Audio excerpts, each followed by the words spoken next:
welcome to the Flores Garden. Today is another book review slash DNF video, unfortunately. The first book is The Princess Swap, Cinderella and the Beast, and Beauty and the Glass Slipper by Kim Bussing.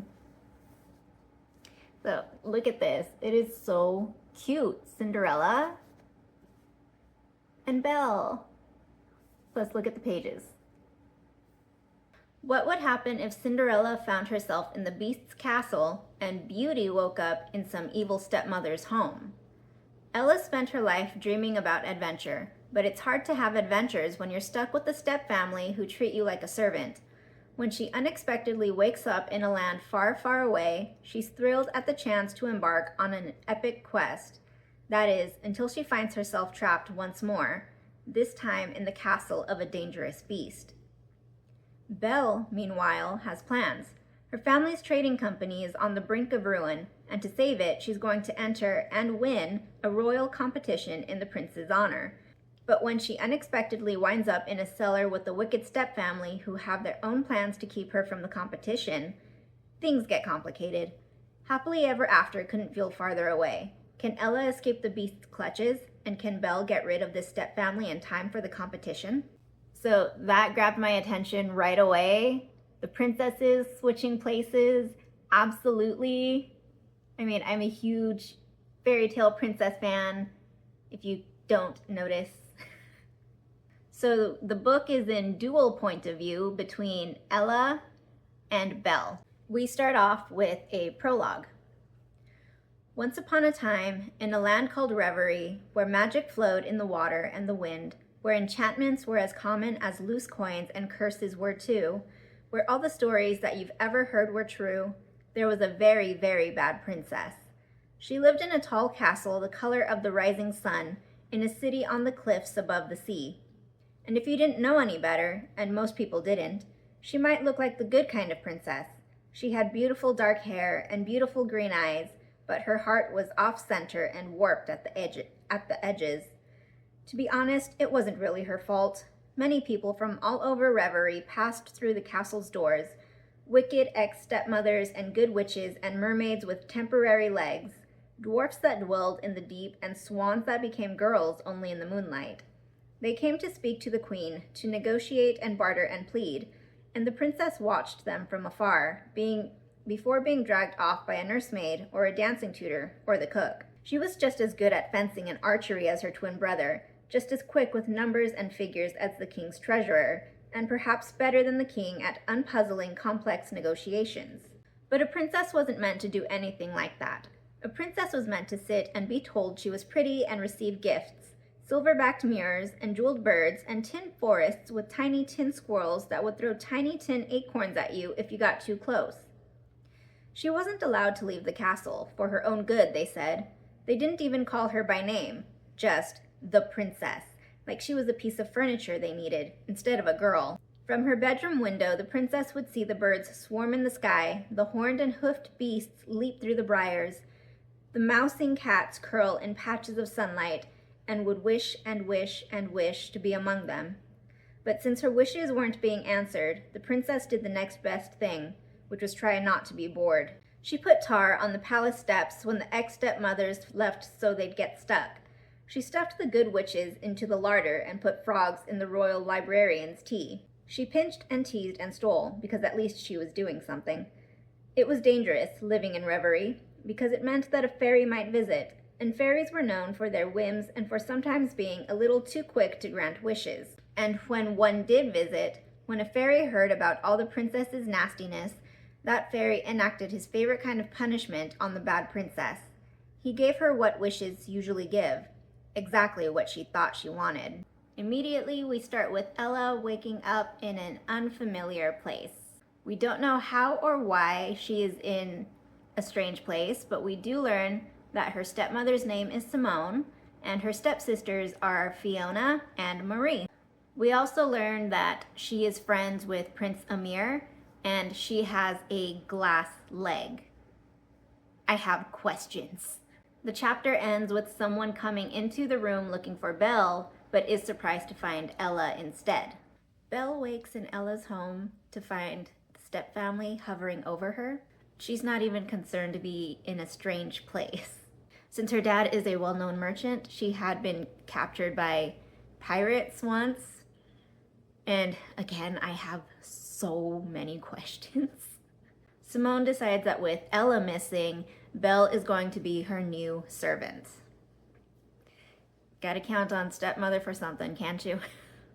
The man searching for Belle is her father, Henrik. He thinks that the cloak he stole, which is covered in roses, is what triggered the spell that had Ella and Belle switch places.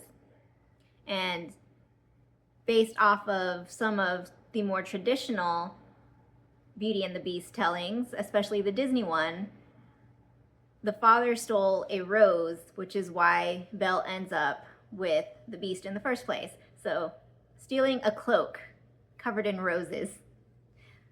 He stole roses. Henrik and Ella decide to go confront the person that he stole from. So we're just jumping straight into Beauty and the Beast, but with Cinderella. Simone took Belle's locket. Inside the locket is a spell that is said to tame any beast, which, again, Belle, Beauty and the Beast. While Belle is trying to figure out how to get her locket back and escape the house, Ella's fairy godfather arrives. And I really love the whole godfather aspect. You know, it's a really nice twist from the traditional fairy godmother. As soon as fairy godfather realizes that Belle is not Ella, he says, "Good luck with your problems," and leaves. I was laughing so hard at that part because I really thought fairy godfather was going to help Belle, but he just left her there. Ella thinks that adults are boringly careful. Excuse you, I'm just boring.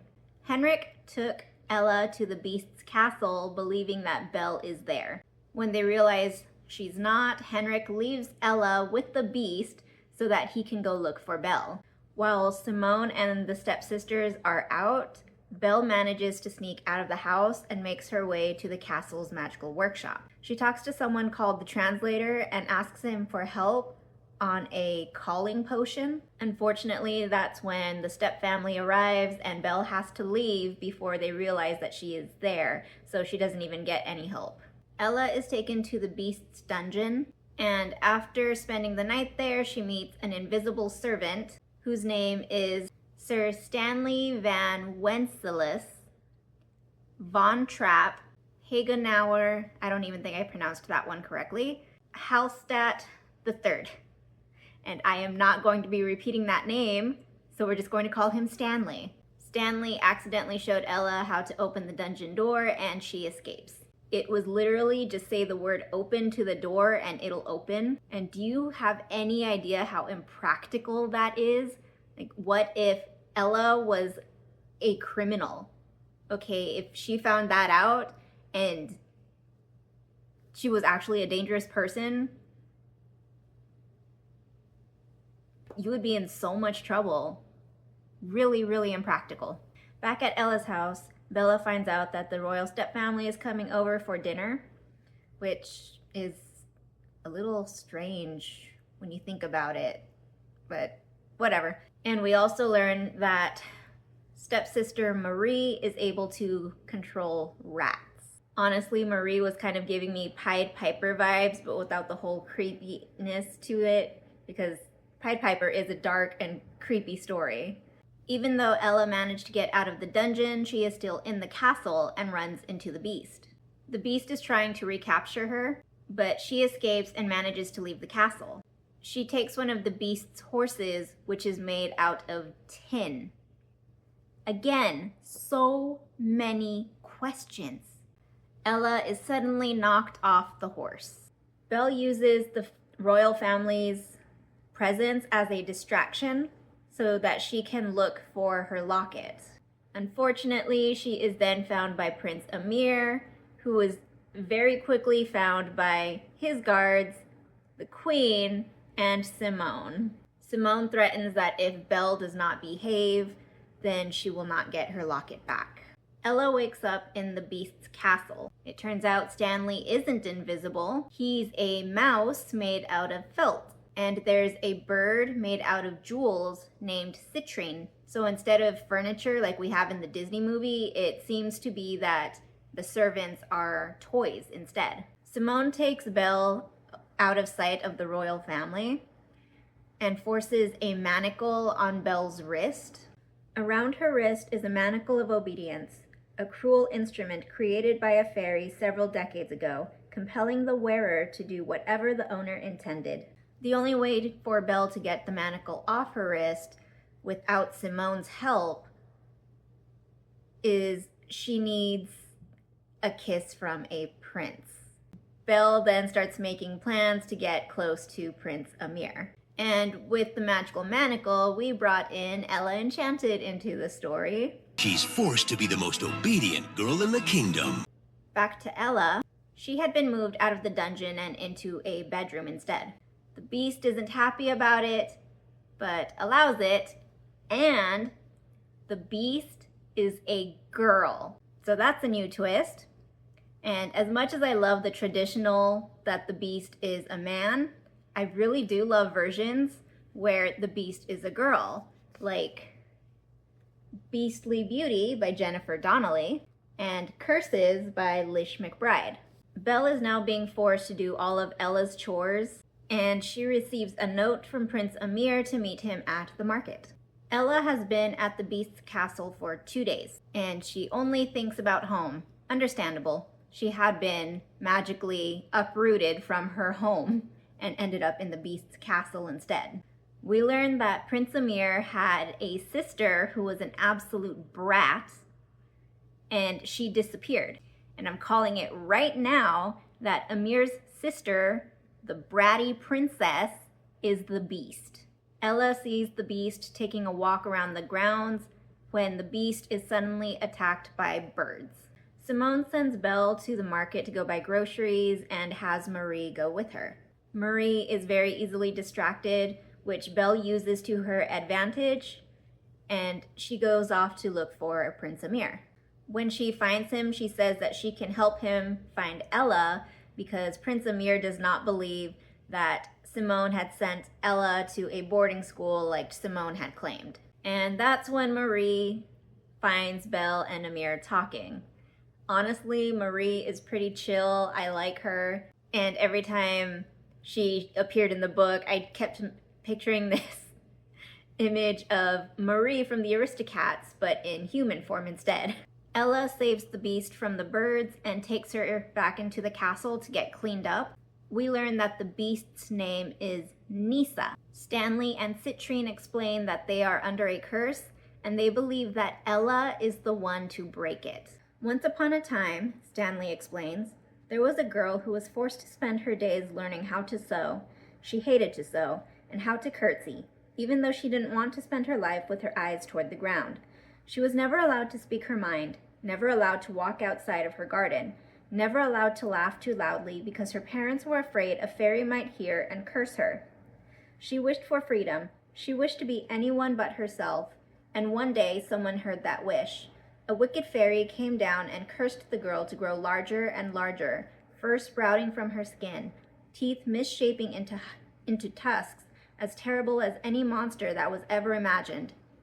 Her own family became terrified of her, forcing her to live in an abandoned castle deep in the woods where the curse spread, twisting the castle into a state of dismay, the stuff of nightmares. And okay, yes, maybe the girl hadn't always been good with a capital G. Maybe sometimes she misbehaved.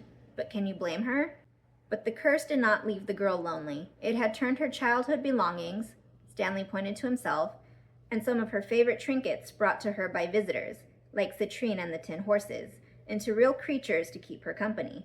All fairy curses have rules, ways to be broken, and this fairy left them with the riddle. The curse could be broken by a thief who had stolen nothing.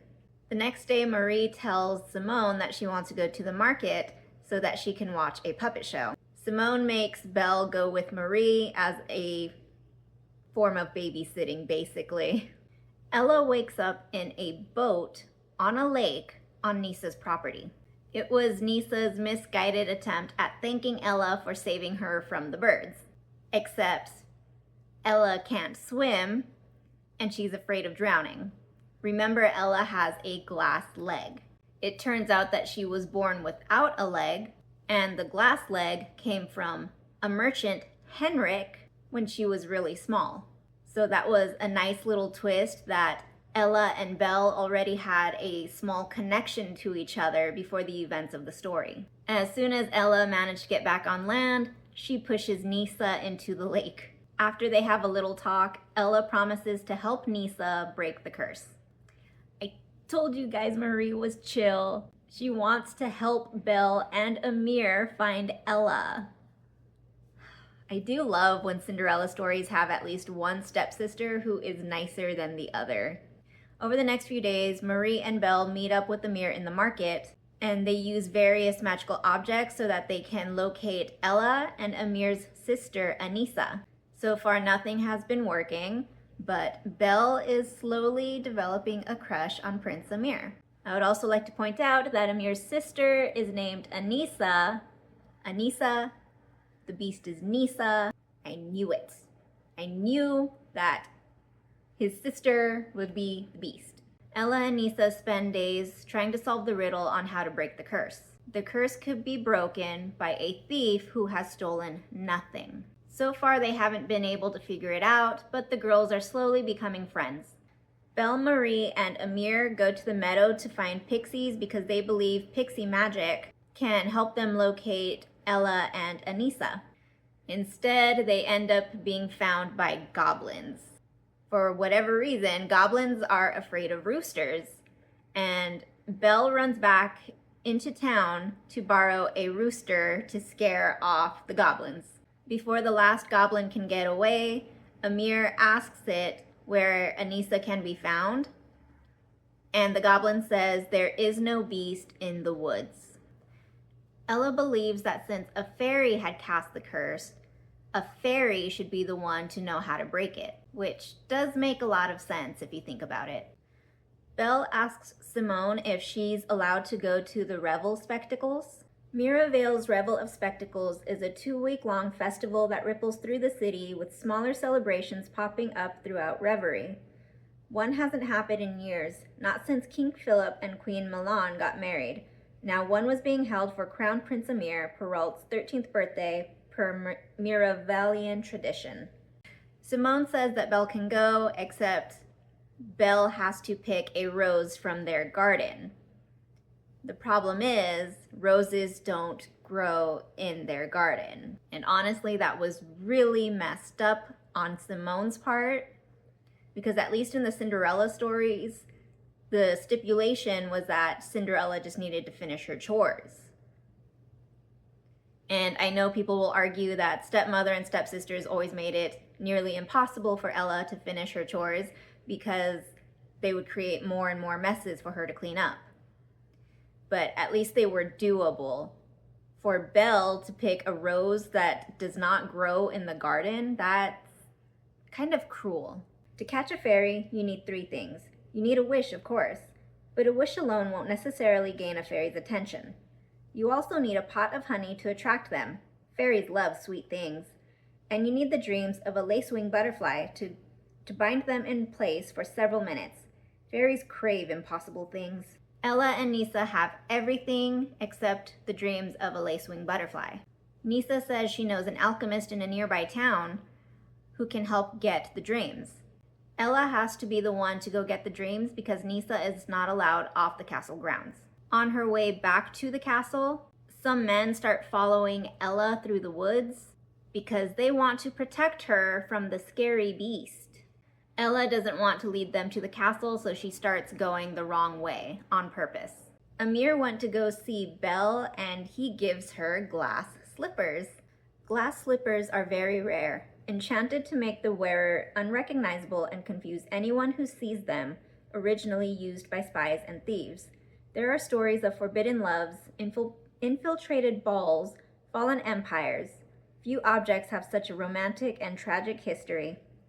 With the kiss and glass slippers, she'll have no problem thieving back her locket. It's like fortune is finally smiling on her. It's Amir's way of saying thank you for Belle getting rid of the goblins. Simone finds out that Belle has secretly been seeing Amir and orders her to not see, speak, or be anywhere near Amir ever again. And because Belle is still wearing the magical manacle, she has no choice but to obey. Again, back to the whole Ella enchanted aspect of the story. While trying to get away from the men, she trips and loses all of the lace-wing butterfly dreams. The men are then chased off by wolves. When Ella returns to the castle, she and Nisa come up with another plan to try and attract fairies. They're going to throw a ball. So now we're at the ball portion of Cinderella. Marie found out about the manacle on Belle's wrist and takes it off. I mean, honestly, if it was that simple, Belle could have said something a long time ago once she realized that Marie was helping her out. Marie even stole Belle's locket and gave it back to her. Now that Belle is free and she has her locket, she escapes the house and is determined to go win the revelry. Ella's getting ready for the ball and she goes to Nisa's bedroom, which has pretty much been off limits this entire time. Nisa isn't there, but Ella finds portraits of Nisa when she was human. And she realizes that Nisa is Amir's sister, Anissa. Anissa is also known as the Wicked Princess, the one who got Ella's father fired from working at the castle. And that was before he died. That puts a strain on their relationship. Belle is in the village watching the festival events when Amir finds her. He helps her enter the revelry contest, which is a hunt. Every member of the hunt is given an arrow that is dipped in sleeping potion. Whoever is hit with the arrow will fall into an enchanted sleep, never to be woken up again.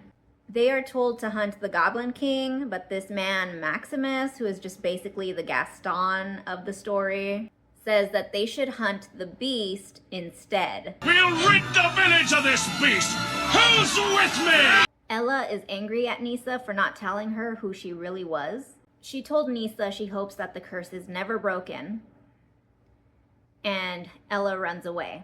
I'm not gonna lie, that actually hurt my feelings. I'm not even the beast, and that hurt my feelings. Belle tries to stop the hunters from going after the beast. She had figured out that the beast is actually Anissa, and she tells Amir about it. Ella's out in the woods, and she finally meets her fairy godfather. He explains that he's been granting Ella's wishes for years. When her dad got fired because of Nisa, Ella wished for a curse to fall upon the princess. When Ella wished for adventure, she woke up in the beast's castle. So everything in the story was partially Ella's fault for wishing for it, but it was also the fault of Fairy Godfather for granting those wishes in the first place. And I did not see that twist coming. Belle and Amir follow the hunters to the castle, and they hear the beast roar. Ella and her fairy godfather can hear the hunt approaching, and they realize that the hunters are going after Nisa. She wants fairy godfather's help in saving Nisa, and he turns a pumpkin into a horse that Ella rides back to the castle. So that was also a nice twist. Instead of the pumpkin turning into a carriage, it turns into a horse. Ella gets to the castle at the exact same time as the hunt does. Ella shouts to Nisa that she forgives her for what happened to Ella's dad, and Nisa's curse breaks. But someone still fired an arrow and hit Nisa. Belle and Amir arrived at the castle in time to see Nisa fall under the sleeping enchantment. Belle finally opens up her locket to use the magic inside to help Anissa. It was an enchanted rose petal. Putting the rose petal on Anissa woke her up. Once Anissa was okay, everybody returned to revel and told their stories. Amir announces that the winner of the hunt is Belle because she saved Anissa's life. While everyone is distracted with Belle, Ella tried running away, but Anissa stops her. Anissa doesn't want Ella to go because they're friends, and if Ella left, she would be lonely. Simone shows up and tries taking Ella away. Belle, Amir, the king, the queen, and Henrik all show up just in time to hear how awful Simone had been to Ella. Henrik offers to adopt Ella, and Simone allows it. Honestly, that is one of the better endings to Cinderella, where she is adopted by a loving family rather than, kind of being stuck with stepmother. And stepmother isn't being awful about it either. She's basically saying, I don't want Ella, you can have her. Because if you think about it, if someone tried to adopt Ella in the Disney movie, I'm pretty sure stepmother would have been against it because she would have then lost her servant. The story then ends with Belle, Anissa, and Ella going on an adventure with Henrik. And Amir stays behind. Sorry, Amir. Overall, I would give this 4 stars. It was fun, it was cute, it made me laugh, and I enjoyed the new twists. However, what I didn't like was that it was written in present tense. It felt really weird reading it that way, and at times I felt like the present tense writing style messed with the flow of the story. I also had to continuously remind myself that this is a children's book, so the sentence structure was meant for kids. It had to be simplistic in a way for a child to understand, but I felt it was far too simplistic, more along the lines of possibly kindergarten, 1st grade reading level, maybe. Moving on to book 2, The Princess Swap, Snow White and the Dragon, and Sleeping Beauty and the 7 Dwarfs. Again, this cover, look how pretty it is. Snow White and Sleeping Beauty.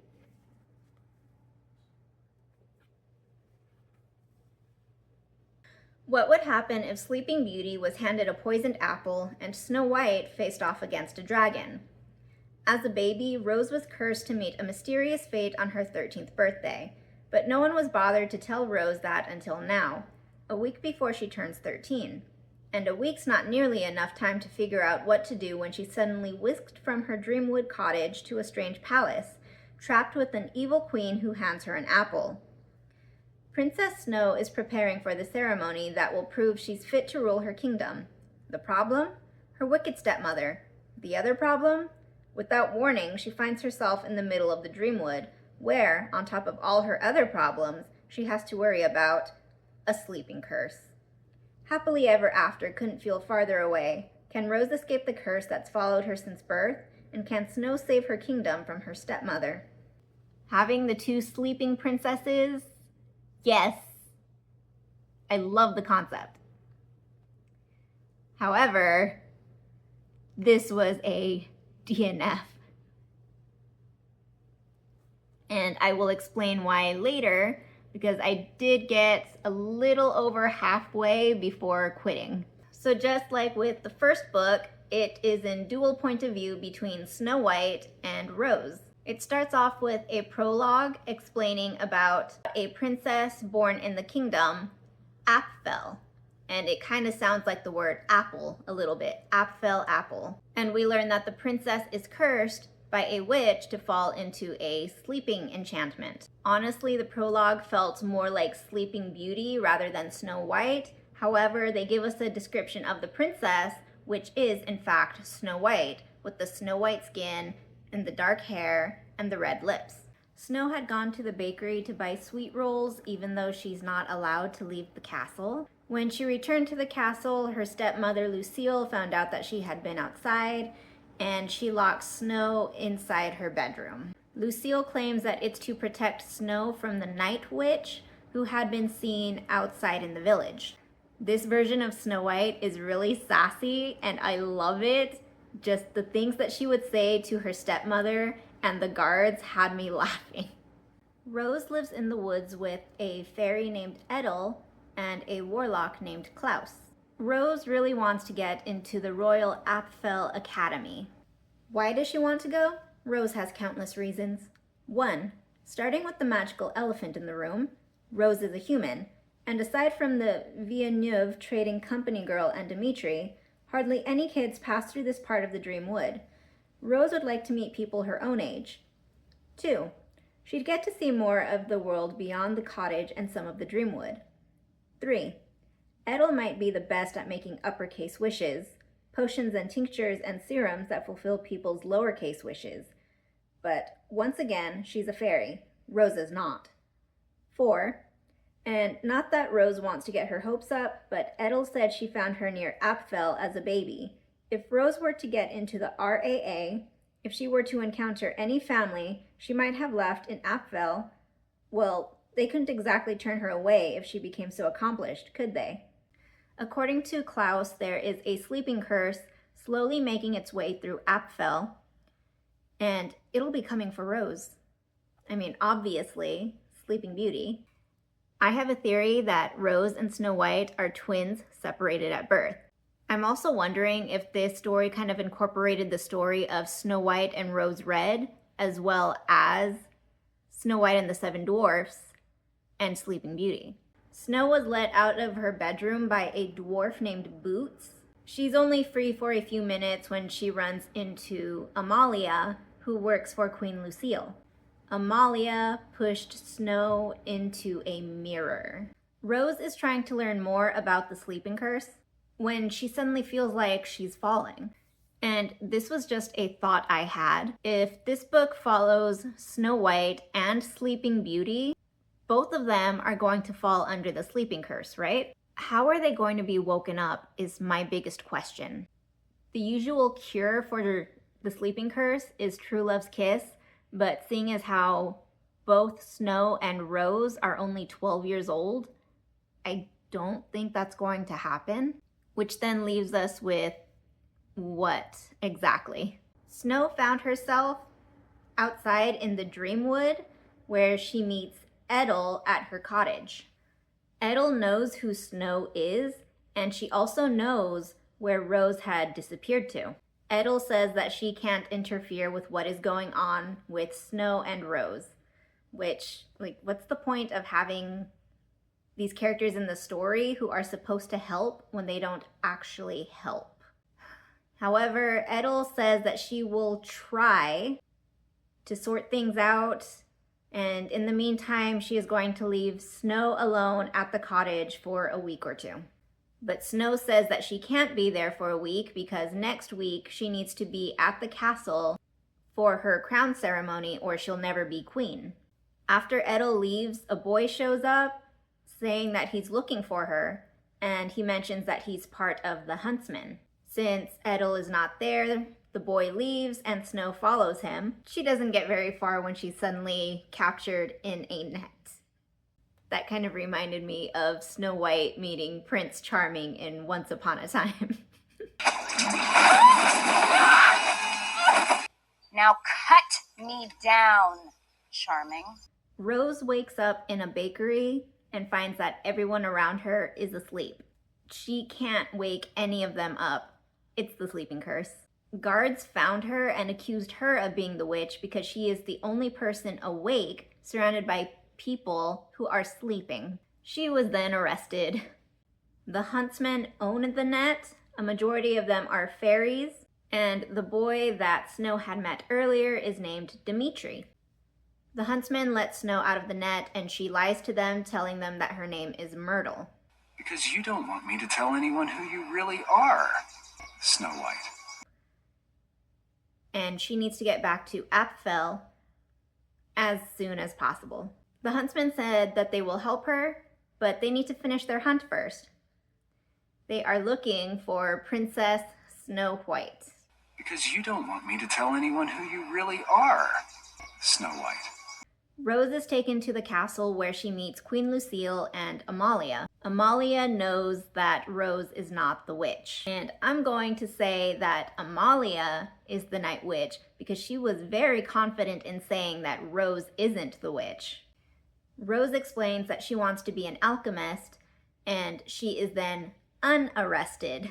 Queen Lucille has Rose brew a potion with skilled alchemists to see if Rose actually has the talent to work with alchemy.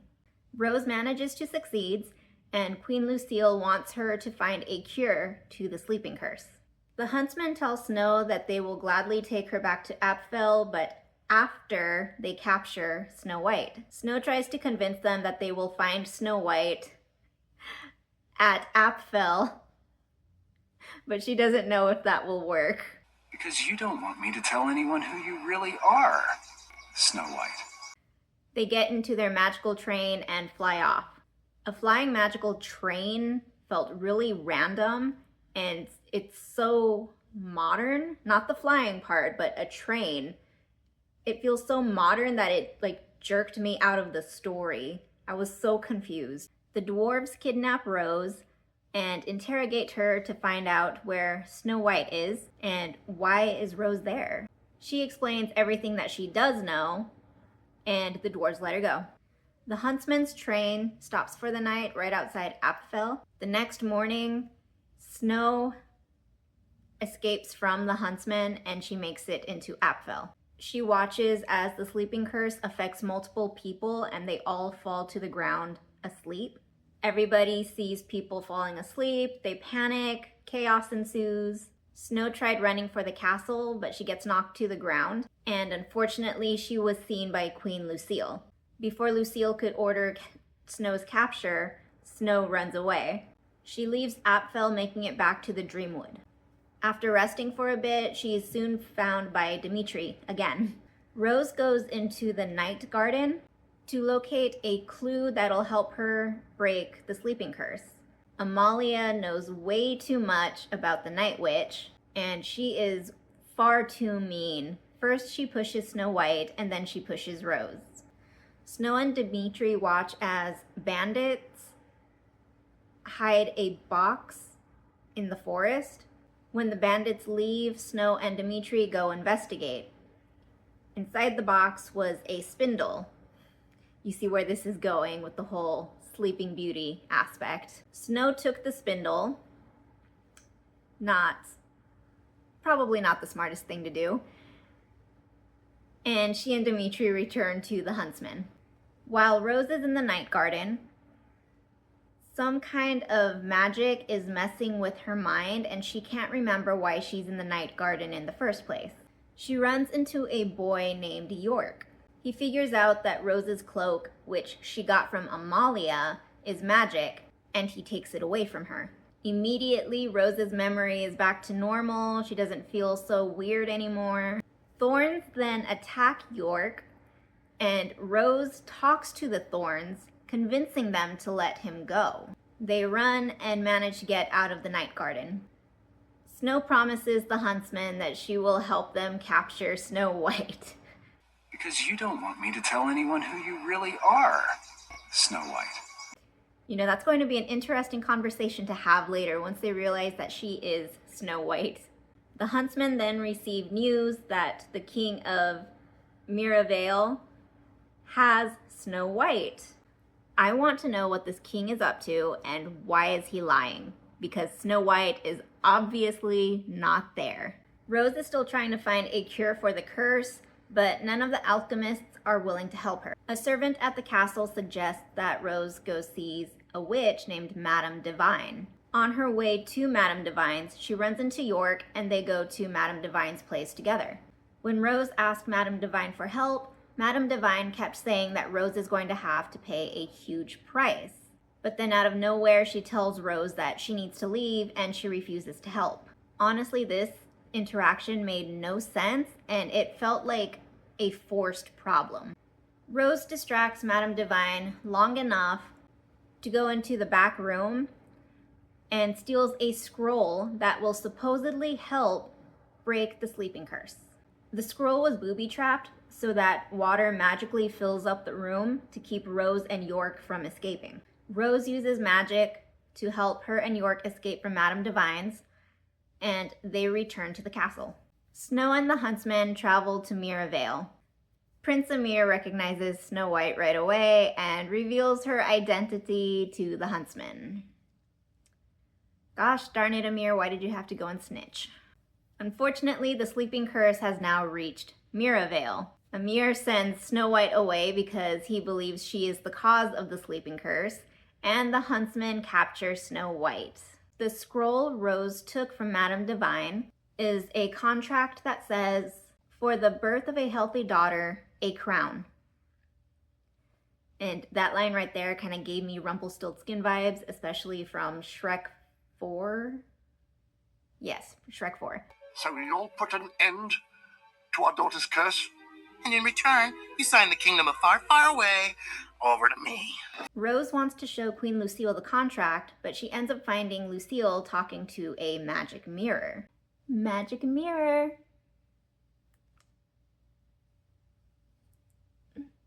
The magic mirror says that there is a princess inside the castle.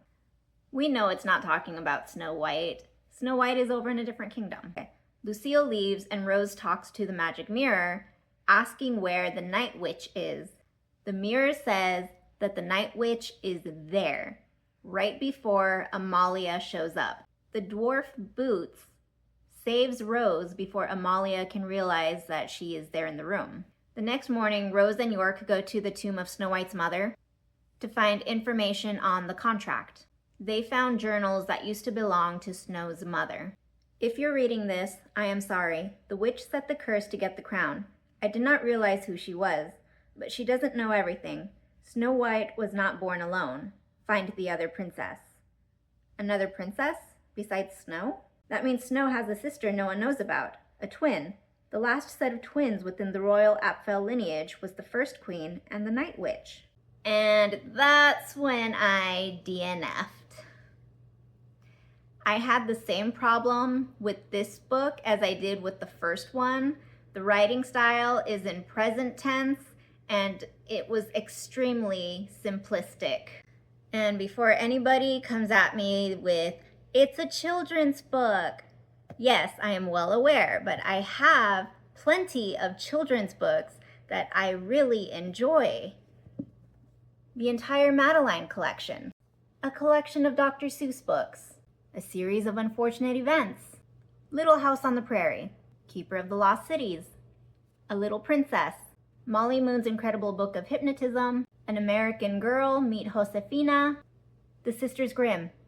All children's books. Kim Bussing's writing style is just not for me because I do enjoy children's books. So we're just going to leave it at that.